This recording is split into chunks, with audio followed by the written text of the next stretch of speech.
Well, today we got another radar system to show you guys. You might be getting tired of seeing our radar systems, but just trying to do one in every car we do. Not everything we do is a big, huge audio system. We do a lot of radar detectors. So today we've got a 2025 Cadillac Escalade V series. This thing's pretty badass. It's got all kinds of crazy gadgets and auto everything on it. I think it's got auto drive, all that stuff. It's even got automatic doors when you open it. Like you touch the side here and the door will open itself. And then when you get in and sit in the seat, it'll automatically close. Anyway, but to get to the radar part of it, I'll just do a quick overview. I didn't get a lot of the install photos because I was out of town when Mark did this one. So I wasn't able to get a lot of behind the scenes type of stuff, but I'll just kind of go over where we placed everything. And then maybe it might help somebody out if you're going to do one, or if you have a Cadillac, it might give you ideas of where to put your sensors if you do one of these systems. We'll start up here in the front in the grill where we put, I'll show you where we put all the laser jammers. So what we did is this grill is, it's pretty full and full of stuff, not really a lot of spots to put the bigger sensors. We were able to put the TX sensors for the laser jamming. We did 2 of them on the front of this. We did 1 in between these little grill pieces here. They fit right in here. Made some mounts and mounted those up here on either side of the emblem. And then the larger sensors, the RX sensors, those ones were a little bit more challenging to fit in here. So what we came up with is there used to be another one of these little V's that went right here. So we ended up cutting that out, and then we put this in here.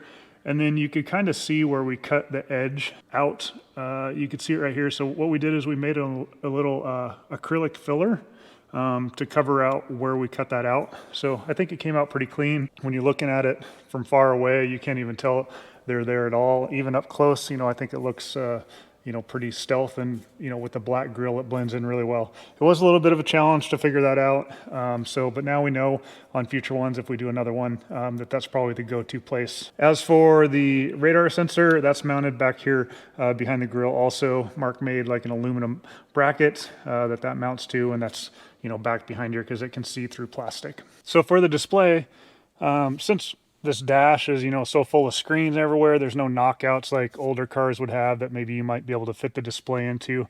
There was nothing that would look good up in this area.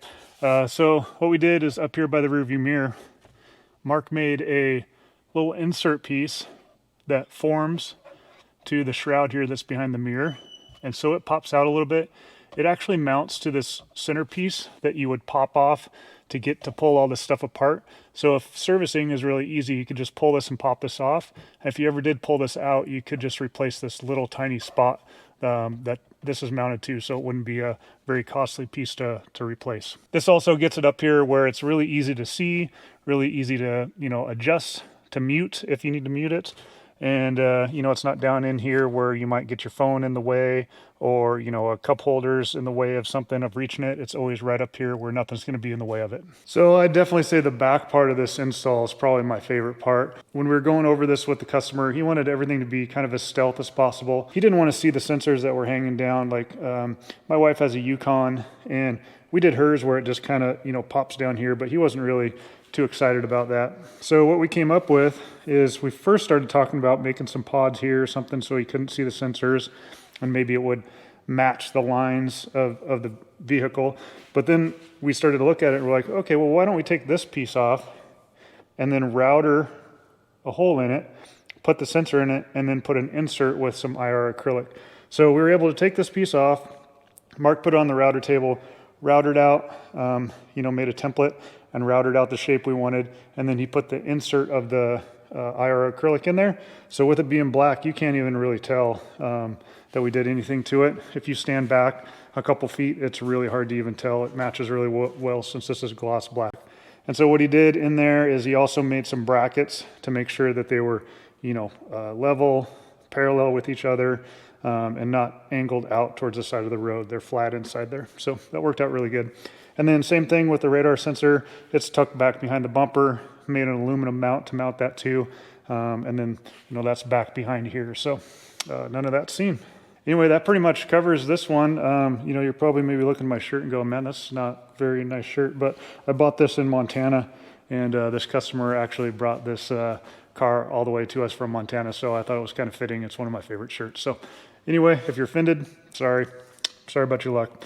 But anyway, that's all we got on this one today. So we got another big build going in a Raptor R audio build and radar. So stay tuned. We'll probably have that one done here in a few weeks. It might be a 2-stage type thing, but maybe we'll do 1 or 2 videos on that. But we also have a couple more radars coming up and maybe a couple more audio systems. So anyway, thanks for watching and hope to see you next time.